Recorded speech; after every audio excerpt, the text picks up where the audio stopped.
Good morning, everybody. My name is Ben Tomczyk. I'm with the Committee for a Responsible Federal Budget. I want to thank you for joining us this morning. Like you, I'm working out of my home office, and so I hope you and your families are staying healthy and safe during this time. Last week, the committee hosted a conference call about what was in the CARES Act, the coronavirus relief package that was passed by Congress about a week and a half ago and signed into law by President Trump last weekend. And when we did that conference call, we got a remarkable amount of questions from folks, and we didn't have an opportunity to go through all of those questions. So we thought, why not pull some of the best and the brightest together and to answer your questions. So I'm joined today by my colleagues from the committee, starting off with Mark Goldwine, who's the Senior Vice President, Senior Policy Director for the committee. Tyler Evilsizer, who is the Deputy Director of Policy for the committee, and then Chris Towner and Mike Farquharson, who are policy analysts with us. And so they're going to be answering your questions throughout the webinar this morning. We will be recording. However, we will also be taking your questions live. So look forward to receiving those. And we thought to kind of kick things off, we would ask Mark, Mark, would you mind giving a brief overview of what is the CARES Act and how it is a response to the current national emergency and health crisis? Sure. Well, thank you everyone for joining today, hopefully from the comfort and safety of your own homes. This is our first attempt at something like this, so I'm really excited to tell you about what's been happening legislatively, and also to introduce you all to some members of our team. And Chris, Mike, and Tyler really are the experts on this. As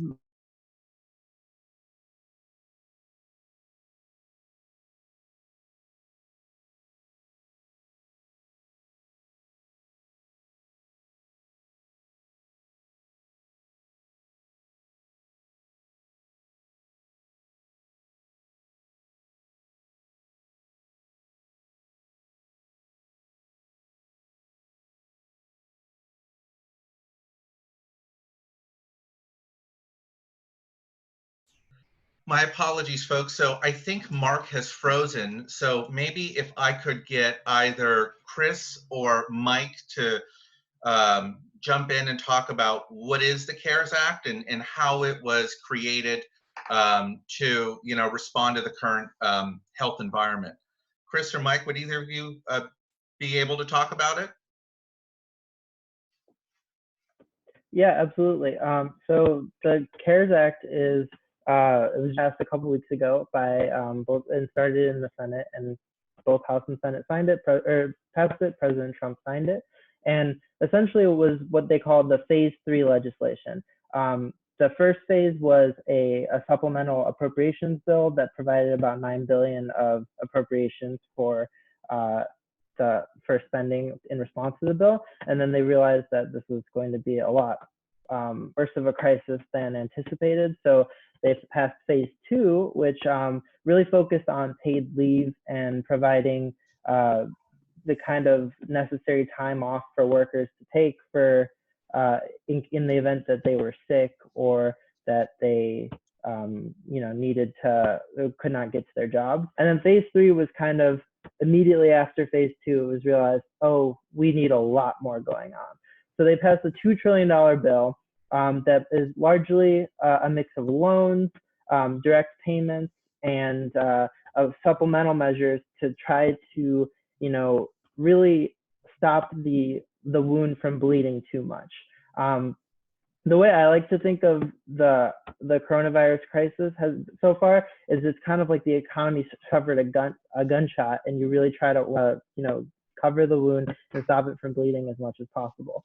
So CARES was a bipartisan measure that was really trying to aim at being the third largest response so far to it, and we anticipate that it'll probably be a fourth response as well, which will look a lot like CARES. If that helps with the summary. I don't know if wants to add anything there. No, he's back. I am back. Some technical difficulties here, but sounds like Chris picked up. I think at this point, the purpose of this webinar is really to answer your questions. You can visit our website, crfb.org, for everything we've written on the CARES Act so far, including some very neat infographics, but we're here to answer your questions. So let's go ahead and get started. Thanks, Mark. And as I mentioned at the outset, all questioners will remain anonymous. This is the first question we received, and we received this question from a couple of people. What is going to be the total impact of the CARES Act on the national debt? Tyler, I don't know if you want to take a stab at that question first? Sure. So, I mean, this bill, the CARES Act, it's the largest. It's definitely one of the largest stimulus bills that's ever been enacted in history. The CARES Act, we estimated 2 tax cuts. So, in addition with the phase 1 and phase 2 bills, you're talking about $2.5 trillion of deficit that's being added over the next 2 years. And so, on before this health crisis even started, we were projected to have $1 trillion budget deficits this year, and then the national debt would be about 80% of the economy.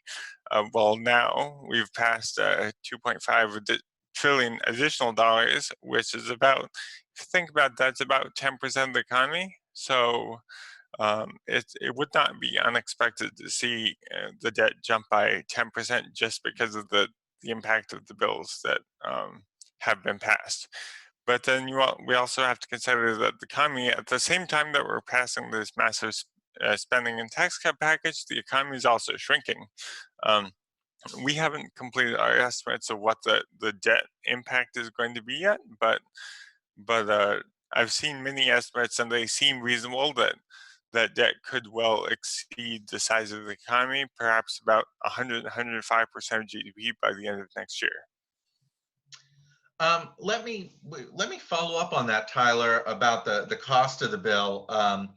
The cost of the CARES Act was roughly around $2 trillion, and someone wrote in and said, where are we getting the money from? So, let me see, Mark, do you want to answer that one? Sure. So the answer is we're borrowing it, right? We were already planning to borrow $1 trillion this year, which is frankly a shameful amount to be borrowing at a time that we thought the economy was going to be very strong. But we're going to add at least another 2 trillion on top of that for this year alone. And we borrow it by going to the markets. We go to the markets and we sell bonds. We sell bonds to Americans. We sell bonds to foreigners. One wrinkle here is at the same time that the federal government is selling bonds, the Federal Reserve, our central bank, is buying bonds. And they're actually likely to buy more bonds in the very near term than we sell. And so that's going to prevent there from being any significant increase in the total needs of private borrowers. But that's a stopgap measure. Ultimately, this is going to have to be funded by people counting on our ability to pay back our debt. So if we're borrowing at such a rate, is this sustainable for us? I mean, we were on set for a record year with trillion-dollar deficits coming into this crisis. Now we have an additional 2 trillion. Is this sustainable for our country? And if not, what do we do? So look, the way I think about it is when your barn is burning, you don't worry about if you have enough water for the crops next season, right? And so there, out of necessity, has to be massive amounts of borrowing right now. We can argue about the details, but broadly speaking, I don't think anyone thinks we're not going to borrow a lot more. With that being said, this is not sustainable over the long run. A key reason that you keep your debt under control, a key reason the last 5 years we've been saying reduce debt, is so that you have that capacity to borrow when you need. And luckily, because we are such a strong country, we do have the capacity still to borrow now, but that's not going to be true forever. Your debt cannot indefinitely rise faster than GDP, and sooner or later, the bill is going to come due. So someone, you talk about going to the markets, and the last time our debt to GDP was this high, I think we have to go back to the end of the Second World War. And we had another questioner write in and say, well, in World War I and World War II, we sold bonds. Why can't we do that now to pay for our relief efforts? We are doing that right now. A piece of how we're funding this is selling bonds. Something that was different about World War I and World War II is we sold war-specific bonds. And that kind of got everybody in on the war effort, right? Everybody was participating by buying those bonds.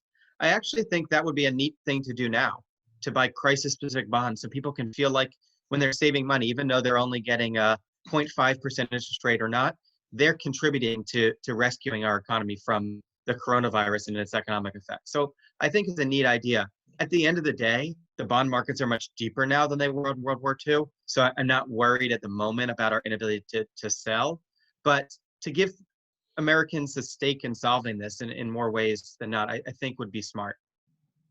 I want to, if folks see me looking down, I apologize. I'm getting a few questions via email.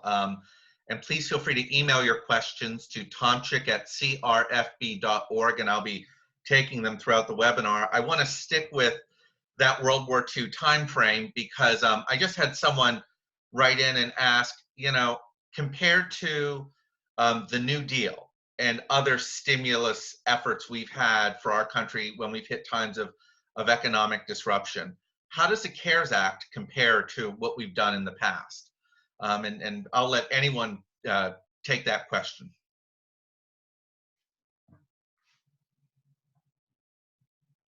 Sure. So, yeah, I was looking at Tyler. I think he can answer it. But what we've done so far on the CARES Act is about as large as everything we did for the Great Recession, including the American Recovery and Reinvestment Act, including rebate checks, including the TARP program, which rescued the banks, and the takeover of Fannie Mae and Freddie Mac, conservatorship, payroll tax holiday, other extensions. So we're about now as large as, as the share of the GDP, everything we did over the course of the last financial crisis.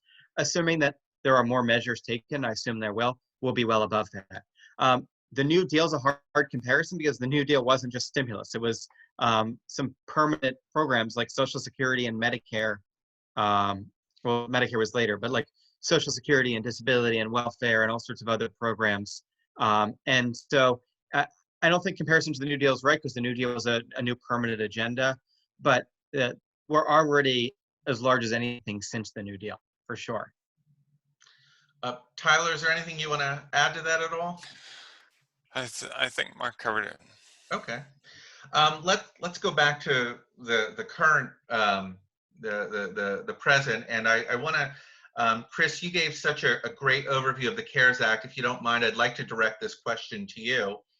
How much of the CARES Act outlays are loans that, if paid back in full, would not add to the deficit? And do you have any idea of how much of those loans are unlikely to ever be paid back? Yeah, definitely. So I really encourage everyone to go to our website, crfb.org. We actually put together a really great visualization of everything that's in the bill in a nice graphic. So of the $2.3 trillion that we estimate roughly was part of this bill, from our count, there was about $875 billion of loans. Now, about half of that will go towards the largest portion that we're hoping will, really stabilize the economy, which will be to help set up a new loan facility in the Federal Reserve. So the Federal Reserve can lend money, but they cannot do so at a loss. Basically, it's about $450 billion will be used to seed money to lend to large businesses, small businesses, and even state and municipal governments.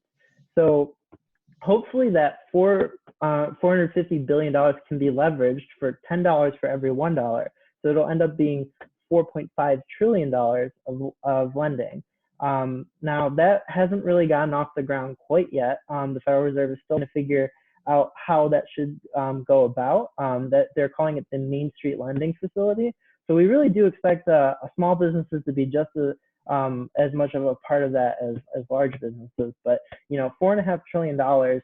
If you think about it in terms of GDP, like you're talking about almost a fifth of GDP. Like that's a large amount of money that we're hoping can go towards paying payroll, paying rent, and mortgages and mortgage interest, all of that. So that's the big bulk of the loans. There's as a small aside, a part of that is what we would think of as a bailout to the airline industry. The airline industry will get loans from that facility, both passenger and cargo airlines, in addition to some grants that they'll be getting to ensure they can keep paying payroll over the next few months, as there's very little to no travel, or at least not anywhere near what you would expect. The other large part of that is the small business loans. So those are meant, it's called the Paycheck Protection Program. SBA, the Small Business Administration, is currently, they've got it up and running. I believe it started on Friday. So that will be about $360 billion of loans. And that is really the portion that you can think about that can be forgiven. The $4.5 trillion of lending, the reason why they appropriate $450 billion towards that is on the idea that, okay, the Federal Reserve cannot loan a loss, but they can make loans if they think that they have enough money to be able to recover some portion of it. So to be safe, they choose about 10%. That's $450 billion. We don't know whether or not that $450 billion will be, added to the deficit at a loss. It's possible it could be totally paid back. We're just not really certain at this point. I would imagine some portion of it will be added to the deficit because of, just the businesses will likely fail throughout this, unless they're, I'm not quite sure a situation where any business wouldn't fail at some point. But the big portion of loans that will be eligible for forgiveness are those paycheck protection loans, which are for the small businesses. There's about $360 billion towards that, and they can mostly use that to spend on payroll, rent, mortgage interest, and utilities.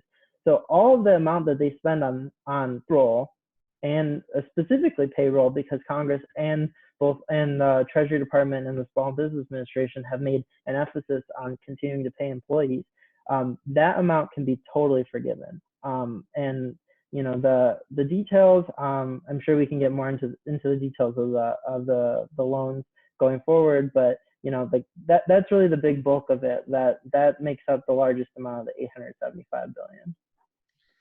And Chris had referenced something the committee put together, which is a visualization of the CARES Act. Here it is on our website. So if you want to go to crfb.org, and it's on our homepage, it's a really great infographic, and we have a lot of resources there. I encourage everyone on this call to go check them out. Chris, I want to follow up. I got another email question, which I'd be curious to know. We're hearing the terms grants, loans, bailouts, stimuluses, and for a lot of people, it's hard to process. So someone writes, how do I make sense of all these terms regarding how we're combating what's going on with the virus and its effect on our country? That's a really good question. I think as a starter, the infographic we had helps a bit. But part of the reason it's so confusing is that the government's actually doing things that are trying to accomplish multiple goals at once. So the Paycheck Protection Program Chris mentioned is a loan, but because it's all forgiven, it's really also a grant. And the unemployment insurance benefits, which I hope we can talk about more, is a safety net, but it's also stimulus.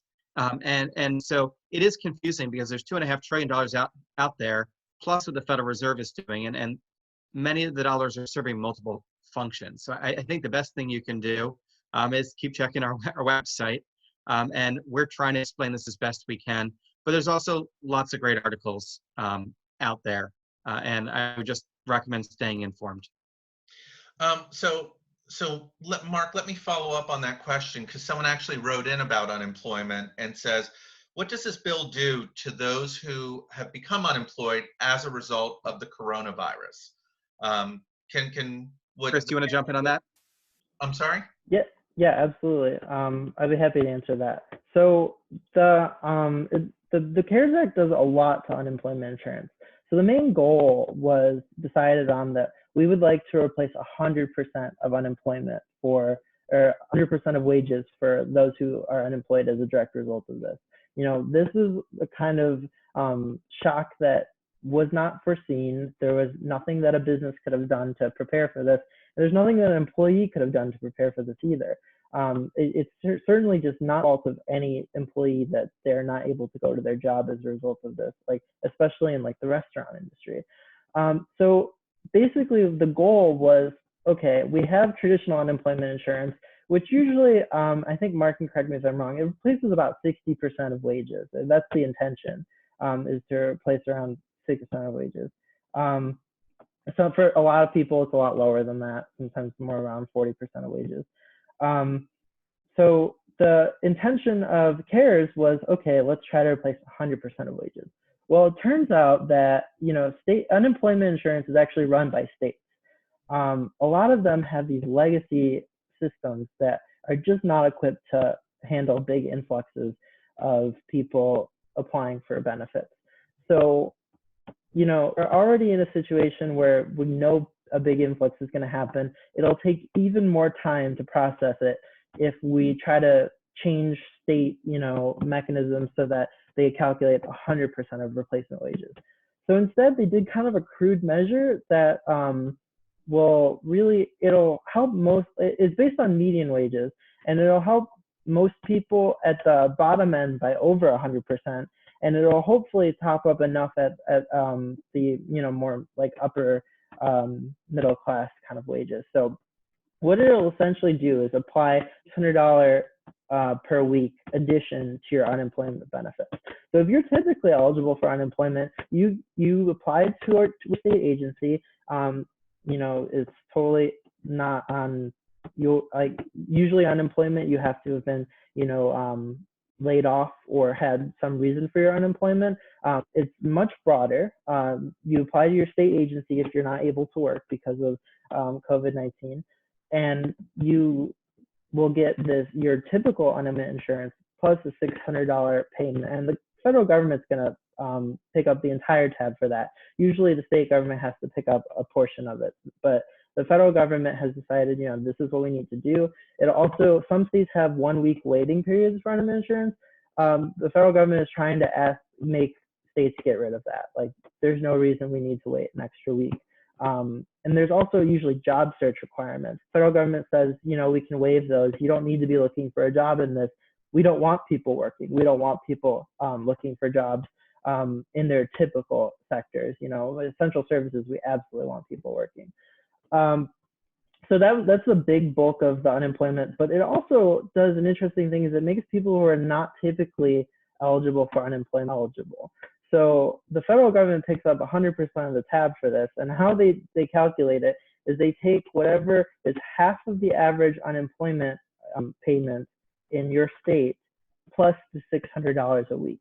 So the people who are not typically eligible are self-employed people, independent contractors, people who have the ability to usually come across their own flow of income, but we don't typically think of them as unemployed. We think of them as contract workers, part-time workers, people who generally want to pick up extra work or just work for themselves, just are not out. You can't fire yourself and be eligible for unemployment.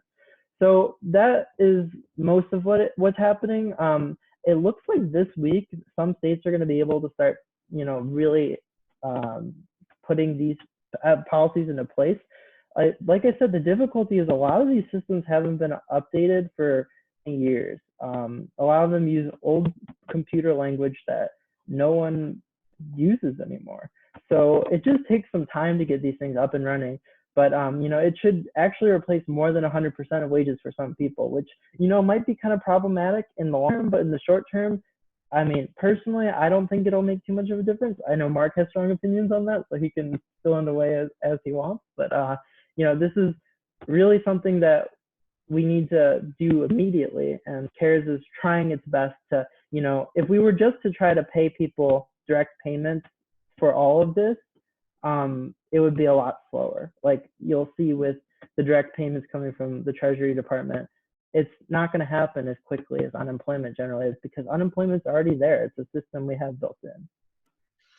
And I'll just add, in addition to expanding unemployment, both increasing the benefit and expanding it to more folks, the legislation has a couple policies that actually try to keep people at work even as they collect government benefits. One of them is by taking advantage of existing what's called work share programs. The basic idea here is that a business applies for partial unemployment on behalf of a number of its workers. So all of its workers all of its workers that are working on the factory line, or all of its workers that are working on delivery. And it says, we're going to cut everybody's pay 50% and cut their hours 50%. They're going to continue to work some for us, and meanwhile, they can collect some from unemployment. So this is kind of a way that businesses and state and federal government can work together to keep people attached to the workforce and still get them money. Another way, something called the Paycheck Protection Program, and I'd like Mike to speak about that for a minute. Sure, thanks, Mark. So yeah, my colleague Chris, I think, mentioned it earlier. The kind of flagship program out of the CARES Act for small businesses is the Paycheck Protection Program, which makes around about $350 billion in government guaranteed loans available to small businesses. Small businesses categorized as businesses with under 500 employees. But as Chris said, most of these actually can become grants if the businesses use them for payroll costs, mortgage interest, rent, and utilities. The maximum loan that small businesses can get for this program is 250% of their average monthly payroll costs. Or 100,000. There's a 100,000 cap per employee as well, and it goes all the way up to $10 million. So it's a big program. For some comparison, the Small Business Administration's like traditional 7A lending program last year doled out $23 billion in loans. So this is like $350 billion, massive increase.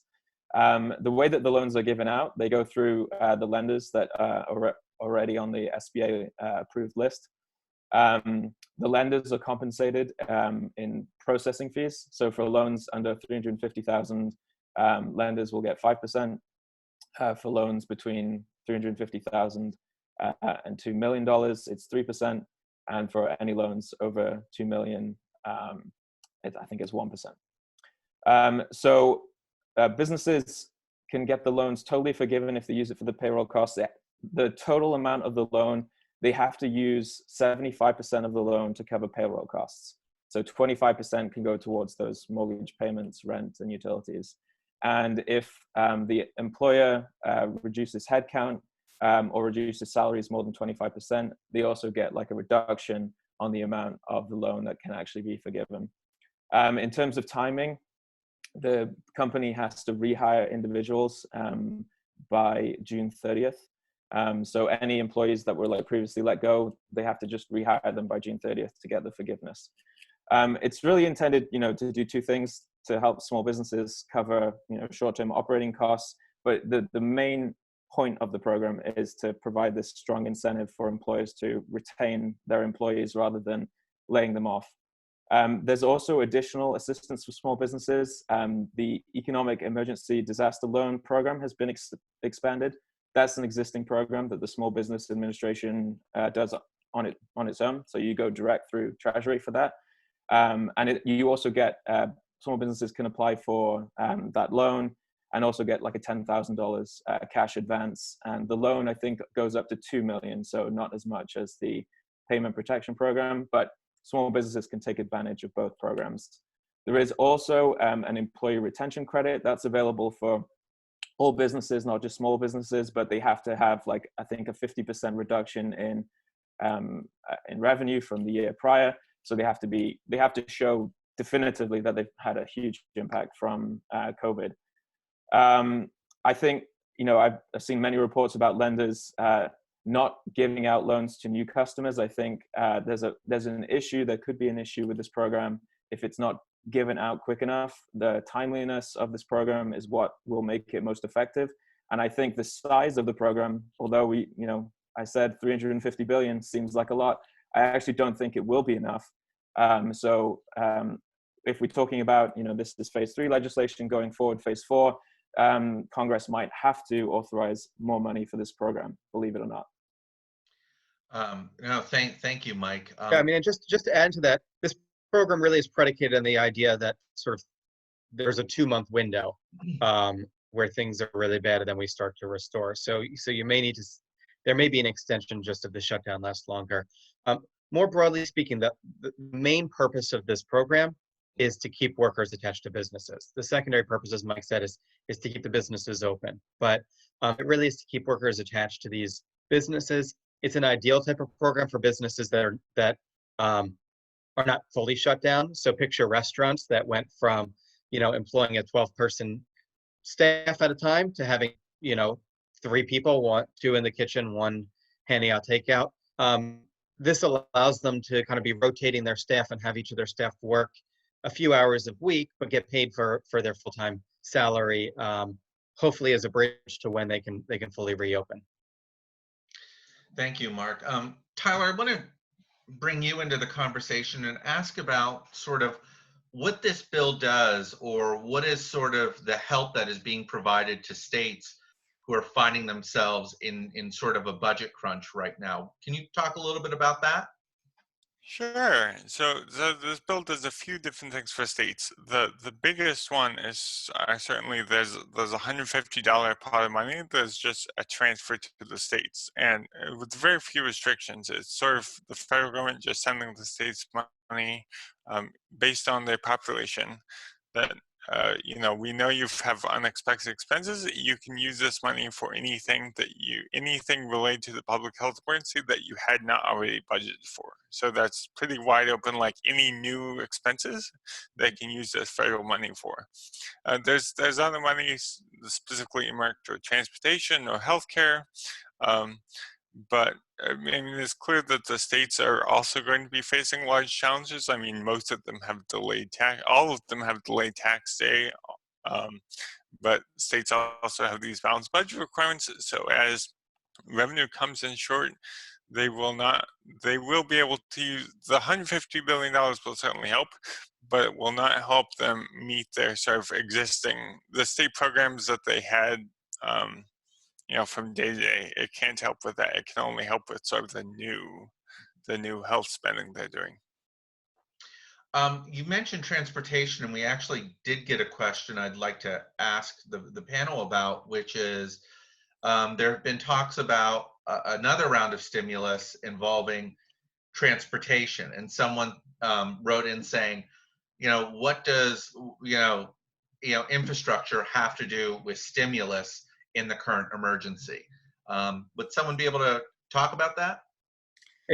If I could jump in here. So we put out a press release on this. There are talks of something like a $2 trillion infrastructure package. That has absolutely nothing to do with this current emergency. It's frankly sort of a cynical attempt to take something that many policymakers already wanted to do and pretend it's part of a crisis. Now, that doesn't mean that some infrastructure investment doesn't make sense now. There are, I think, some reasons to consider infrastructure as part of coronavirus package. One is, in some select cases, we may actually be just a good opportunity to build infrastructure. Think about the roads right now. They're all pretty much empty. And so if we need to do road repairs or rerouting, and we can do them in a safe way that the workers can appropriately social distance, now's the ideal time, because we can repair these roads or build them with virtually no disruption to the economy. And so it may make sense to take advantage of this period of shutdown. In addition, as we move from shutdown phase to hopefully recovery phase, when we can reactivate the economy, we may still need to give the economy some of a spark. And infrastructure could play a part in that, because it could help put some people back to work temporarily as we transition. And so I do think there is room for some infrastructure spending in a thoughtful, targeted way for this crisis. But the idea that because there's a public health crisis, we suddenly need to enact $2 trillion of debt-financed infrastructure that we've been pushing for 3 years is just preposterous, frankly. And if we do want to enact $2 trillion of infrastructure, we should pay for it. There are options out there, from raising the gas tax to moving to a vehicle mileage fee, to reorienting existing spending that maybe isn't going to where it's most beneficial. And that's where we should focus. So as we talk about all the money we're pumping into the economy, the cost of the stimulus. Can someone talk about, what effect is this going to have on debt to GDP? But Tyler, would you be able to talk about that? Sure, I touched on this at the beginning, but Congress has passed roughly about $2.5 trillion of legislation so far. That this year, before the crisis, was currently projected to be about 80% of GDP and growing to 98 within 10 years. So we were already on sort of this unsustainable upward trajectory. And now, even though it makes perfectly a lot of sense to borrow right now, this is the time that you want to save money in good times, so you can borrow in times like this. It's certainly going to increase deficits a huge amount. If you added a 2.5 trillion dollar bill, that's about 10% of the economy. And then on top of that, you also see a shrinking economy. So while we haven't estimated exactly what the deficit is going to be this year, I've seen several projections that estimate, debt's certainly going to exceed the size of the economy by next year, and that seems completely in line with what we're thinking. So I know we're over time, so I'd like to do one final question, and I think it's only appropriate that this just follows up what you talked about, Tyler. A bunch of people said, we're spending all this money. What future are we leaving for our kids and grandkids? So what can we do to improve the long-term financing for the debts we're incurring so that we can leave the next generation better off? So this is one of those times that it actually makes sense to borrow from the future, recognizing that that's exactly what we're doing. It absolutely makes sense to ask our kids and our grandkids to pay a little bit more so that we can get through this crisis, so we can solve the public health side of this, and so we can bring the economy back. That does not mean the borrowing is free. That does not mean it does not have consequences. The borrowing we do now will mean higher interest payments tomorrow. It will mean lower investment tomorrow. That's the right choice, but it's not a free choice. And so once we get on the other end of this, we need to think about how to write that. What we're likely to see once we get on the other side is the Highway Trust Fund within maybe weeks of insolvency, the Medicare Trust Fund within a couple of years, Social Security maybe within a decade or just a little bit more. We're going to have to address these trust funds pretty quickly after we get out of this crisis. And we should think about doing it through, I think, a combination of new revenue and targeted changes to how much we spend and who gets benefits. The Medicare program, there's the most opportunity to actually reduce overall healthcare costs. On Social Security, I think we can make some changes that are actually going to be more pro-growth, help people to work a little bit longer, to save a little bit more, to reorient benefits from high earners to low earners. On all of these programs, again, they're going to need more money coming in as well as a slowdown of what's going out. And then on top of that, we're going to need a broader strategy to get our debt under control. We can't keep down this path of tax cut after tax cut after tax cut, followed by spending increase after spending increase after spending increase. That's what the last 5 years did, and that's why we came into this with $1 trillion deficit. We can't come into the next crisis in that same situation. And so once we get through this, we're going to have to work hard to get our debt under control, to put us back on a sustainable path, and our children and our grandchildren will thank us. Well, I want to thank all of you for joining us today. I want to thank Chris and Mike and Tyler and Mark. Anytime you see the great policy work that CRFB puts out, this is part of the team, and we are so incredibly lucky to have them. So, gentlemen, let me say thank you to all of you. Thank you to everyone for submitting a question, and we will be doing more events, so please keep your eyes towards your email inboxes for future event invites. And until then, please stay safe and stay well. Take care.